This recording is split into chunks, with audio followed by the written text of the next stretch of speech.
All right, we're on. Welcome. A timeless personal growth and development.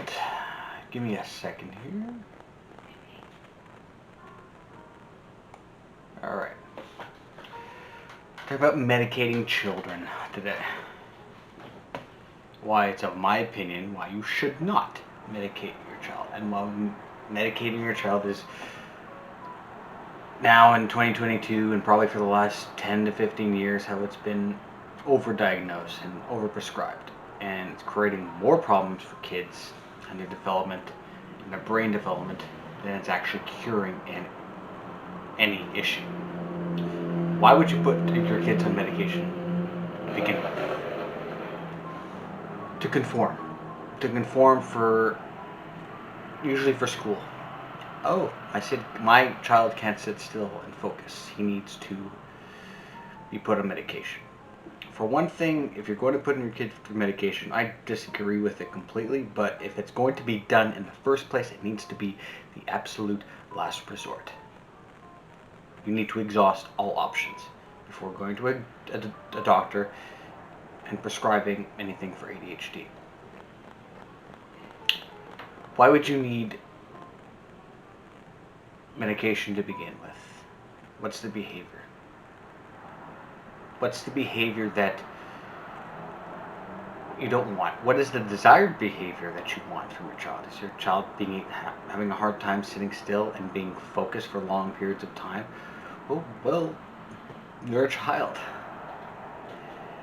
We got to look at the fact that children aren't necessarily designed as human children aren't designed to sit and focus and listen to a teacher, listen to a lecture for an hour, 2 hours. That's why in schools, specifically in elementary schools, you get like a 30-minute, 45-minute teaching period.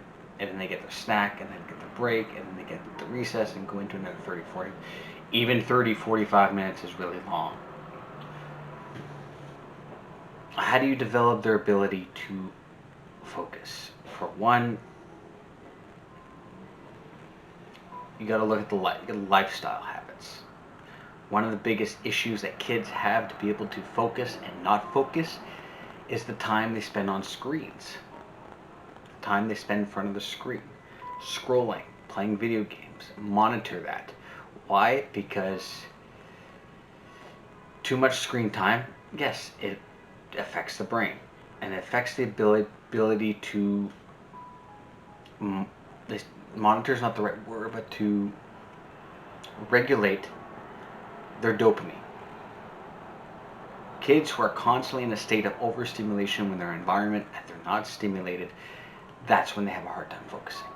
My kid has a hard time focusing in school and math, but he can go on the weekends, on Saturday, he can go and sit in front of a video game for 7 hours. Wow, no problem focusing. Eh? Yes, because it's an activity that they have an interest in.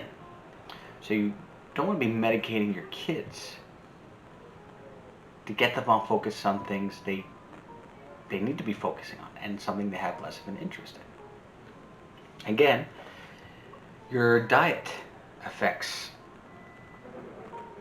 your ability to regulate your dopamine, ability to regulate your focus. You ever notice when you overeat and when you have a huge meal, you just want to sit on the couch and watch TV and play on your phone. You're just like, oh, I have no energy for anything. Yeah, because that affects your brain of how much food you're taking in, the kind of food that you're taking in too. Too much sugar, that's going to affect your ability to regulate your dopamine. Too much carbs, yes, same thing. You need a healthy diet. Check your kid's diet. If you're feeding them just garbage food and just processed sugar all the time, that's going to affect them. If your child does have ADHD,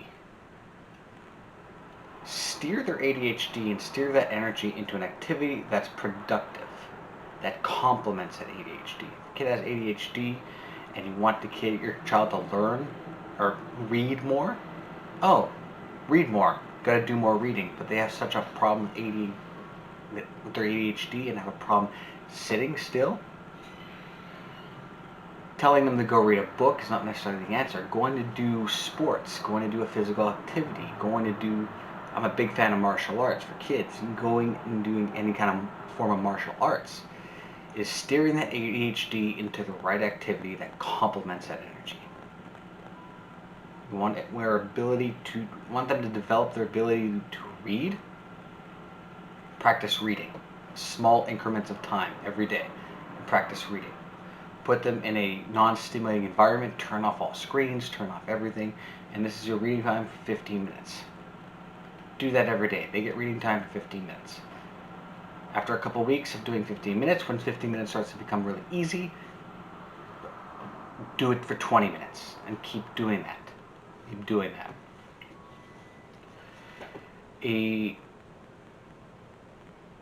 Another reason why you should not be medicating your kids, it affects the brain development and brain function. That a lot of the meds, one med like Ritalin, for example, long term it will affect the brain chemistry and development of the brain. A child's brain is still developing, and if you're putting it on any of those kind of drugs, those drugs affect the psyche and the development. It will have long-term effects. It will have. Notice how kids will get medicated, but they haven't got the dosage right. Will go to school like zombies. They're able to sit and not cause trouble and not, behave properly, a better way of putting it. They're able to do that, but it sedated them completely. It sedated their personality, especially amongst boys. Boys will be twice as likely to be diagnosed with ADHD than girls. So how do you get a boy to sit still and focus? Well, medicate them. And when that dosage is not, fixed properly or balanced properly, they're going to have a hard time. And you're sedating boys' natural, innate, boyish energy just to get them to sit still. Young boys aren't designed to sit still.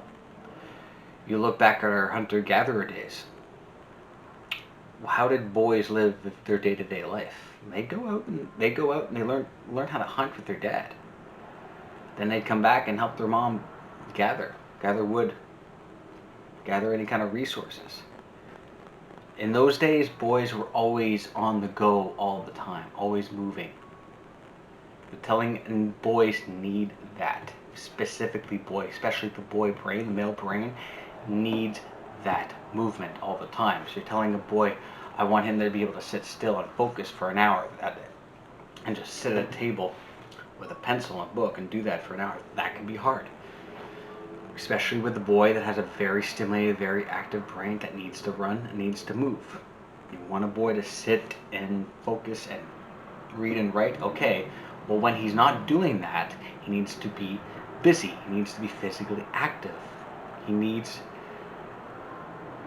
What he doesn't need is going home and being in front of a screen. He needs activities. Go out into the woods. Go for a hike. Move your body. They need that.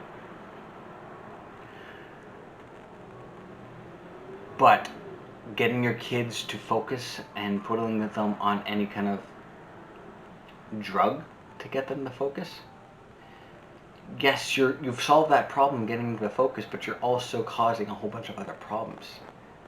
You've taken away their personality, you've taken away their interest, taken care of their interest towards life, and it's going to be very problematic for their development of the brain and can lead to more mental health issues, because then they become reliant on that drug as they get older. Do you want your child to become reliant on taking medication at the age of 8? I sure don't. No, I sure don't. For my child, absolutely not. That's not going to be happening. Why? Why are we so focused on medicating our kids to get them to focus? Because it's the environment that we created. Kids weren't designed to sit still and focus in school. Well, we want them to, because that's how the school system is designed, and that is what is asked for our children, to sit still, be calm, and focus. They don't want to. They're kids. They're loud. They're rambunctious. They want to scream. They want to yell. They want to go crazy. They need an environment, and they need time to do that. They need the right environment to be able to let that energy go. But sedating your kids, causing problems for their brain development, causing problems for their mental health development, is just going to create a whole bunch of new problems. If you're having trouble with your child's energy, use medication as the absolute last resort. There are plenty of other options to look at. Look at their lifestyle, look at their diet, look at their physical activity. These are all things that human children are designed to do. Not to be sitting in a chair and writing and reading for 7 hours. Not designed to do that. They're designed to be outdoors and be social with other kids. That's what they need. But putting those social demands on the children and realizing that, oh, without medication, kids can't live up to our social expectations of our school system that we've designed for them. They can't live up to that. Well, why? Why do we need to medicate them to get them to focus? It's not a problem with the kid, it's the problem with the system. That's the issue, because if you need medication to get that kid to focus and causing a whole bunch of other developmental problems after they've taken that medication, it's not the kid, it's not their brain chemistry. It's the system and the expectations that we put on them is the problem. We need to change expectations and change how we want them to go forward and want them to perform in school.